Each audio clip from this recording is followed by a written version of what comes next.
प्रिय विद्यार्थियों, नमस्कार। मैं डॉक्टर बी आर शास्त्री, सह आचार्य संस्कृत, बाबू शोभाराम राजकीय कला महाविद्यालय अलवर, आज आपको एमए पूर्वार्ध संस्कृत विषय के प्रथम प्रश्न पत्र के पाठ्यक्रम में स्थित निरुक्तम प्रथम अध्याय में आए निपात विवेचन के अंतर्गत पद पूर्णार्थक निपात जो हैं उनका अध्यापन कराऊंगा, क्योंकि आचार्य यास्क ने 3 प्रकार के निपात बताए। एक तो उपमार्थक और कर्मोपसंग्रह और पद पूर्ति हेतु। उपमार्थक निपात थे, उनका वर्णन हो चुका, विवेचन हो चुका। कर्मोपसंग्रह समुच्चय के लिए प्रयुक्त होता है, उनका विवेचन हो चुका। अब है पद पूर्ति हेतु कौन कौन से निपात हैं, उनका विवेचन आज कराएंगे, जो इस प्रकार है। अथ ये प्रवर्ते अर्थे अमिताक्षरेषु ग्रंथेषु वाक्य पूर्ण आगच्छन्ति।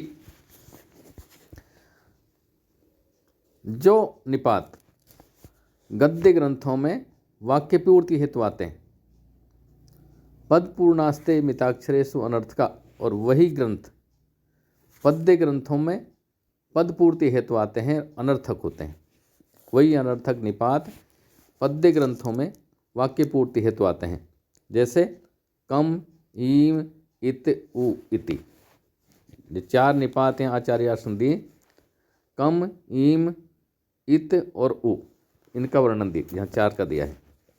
तो गद्य ग्रंथों में जो वाक्य पूर्ति हेतु आते हैं, वही पद्य ग्रंथों में पद पूर्ति हेतु प्रयुक्त हो जाते हैं, पद्य की पूर्ति के लिए। जैसे यहाँ उदाहरण प्रस्तुत किया है पहले कम निपात का। कम निपात हेतु उदाहरण जो दिया है वो ये है, निष्वक्त्राश्चित इत नरो भूरितो का वृकादिव बिभ्यस्यन्तो ववासिरे शिशिरम जीवनाय कम। यहाँ उदाहरण ये प्रस्तुत किया है।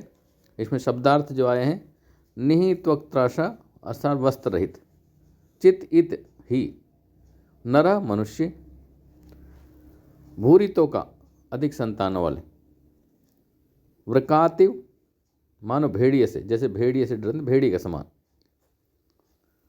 बिभ्यस्यन्ते डरते हुए, ववासिरे चिल्लाने लगे, शिशिरम शिशिर ऋतु से, जीवनाय कम जीवन दान करे। इस श्लोक का अर्थ इस तरह होगा कि जैसे लोग भेड़िए को देखकर चिल्लाते हैं, डरते हैं, भयभीत होते हैं, उसी तरह गरीब व्यक्ति, अधिक संतानों वाले व्यक्ति शिशिर ऋतु को देखकर, उसको आता हुआ देख करके चिल्लाने लगते हैं, भयभीत हो जाते हैं, और वो प्रार्थना करते हैं कि शिशिर ऋतु हमें जीवन दान दे और शिशिर ऋतु जल्दी से चली जाए। यहाँ शिशिरम जीवनाय कम, जीवनाय कम जो कम निपात आया है, वह कम निपात जो आया है वो इसलिए आया है कि इसमें कोई अर्थ नहीं, केवल पद पूर्ति हेतु, पाद पूर्ति हेतु आया। ववासिरे चिल्लाने लगे, शिशिरा जीवन कम, शिशिर ऋतु हमें जीवन दान करे, जीवन प्रदान करे, हमें परेशान नहीं करे। तो एक कम जो निपात आया वो पद पूर्ति हेतु आया है, और इसका कोई अर्थ नहीं, पाद पूर्ति हेतु आया, चरण पूर्ति के लिए आया है, इसलिए इसका अर्थ नहीं है, यहाँ इसलिए प्रयुक्त किया गया है। अब अन्य जो निपातों का वर्णन है, अन्य निपात कहाँ और किस उस अर्थ में आते हैं, निरर्थक कैसे आते हैं, कैसे पाद पूर्ति हेतु आते हैं, ये इसमें कहा है।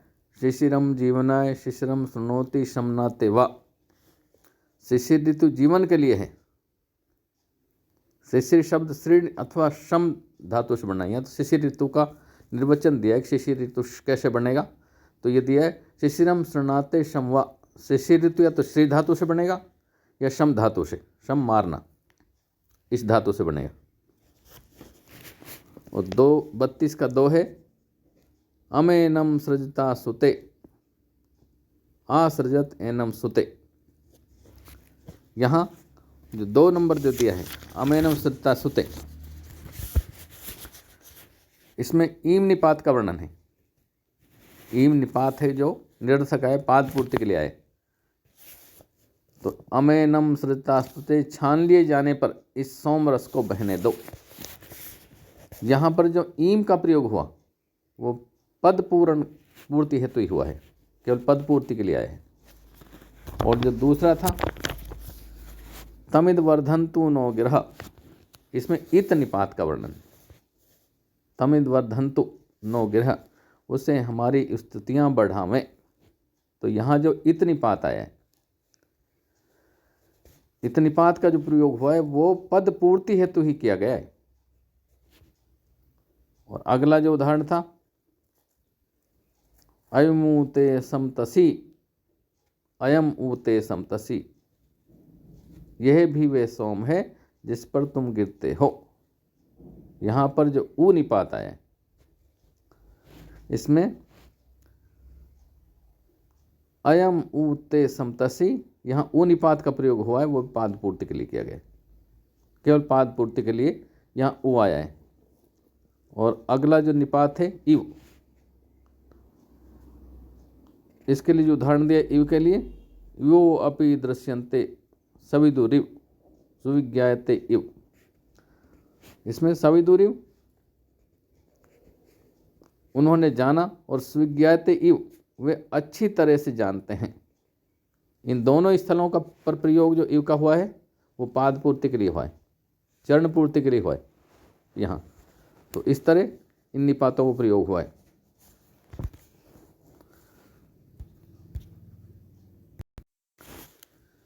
इनके अतिरिक्त कुछ निपात ऐसे हैं जैसे कि तथापि, फिर भी, न इति ऐसे इत्येतेन संप्रयुज्यते परिभवे। जो न, यह इत इस निपात के साथ प्रयुक्त होकर, जब न शब्द है जो इत के साथ प्रयोग होता है तो इसका परिभय अर्थ हो जाता है, भयभीत करना। न के साथ इव निपात का प्रयोग जब होता है तो भयभीत अर्थ इसका हो जाता है। जैसे उदाहरण दिया है हविभीरे के स्वस्ति सचन्ते सुनवंत एके सवनेषु सोमान सचिर मदंत उत दक्षिणाभि नेज्जी हमायन्त्यो नरकम पताम। ये उदाहरण यहाँ प्रस्तुत किया है, जिसका अर्थ यहाँ दिया है, जिस शब्दार्थ भी एक बार देख लें। इसमें हवि भी एक है, कुछ लोग हवियों के द्वारा स्व इत सचनते यहाँ से स्वर्ग जाते हैं, और सुचंत एक है, कुछ लोग अभिशव करते हुए सबनेषु सोमान, सवनों में सोमों का, सची मदंते शक्तियों को प्रसन्न करते हुए, उत दक्षिणा भी और दक्षिणाओं से, नेत जीवमादयंत यहीं कुटिल आचरण करती हुई नरक पताम नरक में न गिर जाएं। यहाँ असुरों की पत्नियां हैं जो वो कह रही हैं, ये इस श्लोक में असुरों की पत्नियों का कथन है कि इस संसार में कुछ लोग यज्ञादि शुभ कर्म कर स्वर्ग लोक की प्राप्ति करते हैं। कुछ भक्तजन यज्ञादि सवनों में देवताओं को सोमरस से अभिषेक करते हुए पुण्य बल से स्वर्ग प्राप्त करते हैं। कुछ अन्य लोग हैं जो विद्वानों को दक्षिणा आदि का दान कर देवी शक्तियों को प्रसन्न कर स्वर्ग की प्राप्ति करते हैं। परंतु हम असुर पत्नियां तो लोगों के साथ कुटिल एवं नीच आचरण कर रही हैं। अतः कहीं ऐसा न हो कि हम इस पाप के कारण नरक में गिर पड़े हैं। अब यहाँ पर जो इत निपात का प्रयोग हुआ है वो अत्यधिक भय अर्थ में किया गया है। यहाँ जो इत निपात आया है वो भय अर्थ में आया है, भय के लिए आया है।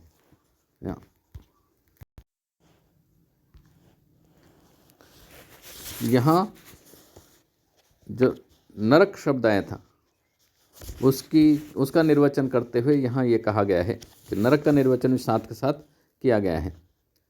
नरकम नि अर्कम नीचै गमनम न अस्मिन् रमणीयम स्थानम अल्पम अपि अस्ति। तो नि अर्क नीचे जाना, निरकम नरकम नी अर्कम नीचे गमनम, नीचे जाना। ने अस्मिन रमणीयम स्थानम, जहाँ पर रमणीय स्थान बिल्कुल नहीं होता, अल्पम अपि बिल्कुल नहीं होता, वो नरक होता है। जहाँ पर सुंदर स्थान नहीं हो, सुख का स्थान ही हो, जहाँ केवल दुख ही दुख हो, वो नरक होता है। आगे तथापि, इसी प्रसंग में आगे कहा गया है तथापि न च इति ऐसे इत इत्येतेन संप्रयुज्यते अनुपृष्टे। तो ये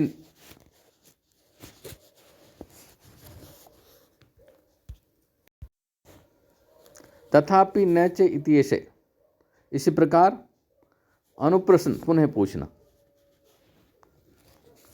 अनुपृष्टे पुनः पूछना, संप्रयोग किया जाता है। इत जो प्रयोग किया जाता है वो पुनः प्रश्न पूछने के लिए भी प्रयोग किया जाता है। जैसे इसमें उदाहरण, न चेत सुरा पिबंति इति सुरा सुनोते, इसमें कहा तो यदि वे सुरा नहीं पीते होंगे तब, न चेत सुरा पिबंति इति। तो यहाँ कि यदि वो सुरा नहीं पीते होंगे तो, अर्थात पुनः प्रश्न के लिए न चेत, पुनः प्रश्न के लिए न च इति, न च इति, ऐसे इत जो प्रयोग हुआ वो पुनः प्रश्न के लिए न के साथ आया, फिर पुनः प्रश्न के लिए भी उसका अर्थ हो गया, प्रयोग हो गया। अब यहाँ जो सुरा शब्द आया है उसका निर्वचन भी साथ साथ किया गया है, सुरा सुनोते। यहाँ सुरा जो शब्द का निर्वचन है, सुरा जो शब्द है वो सुर,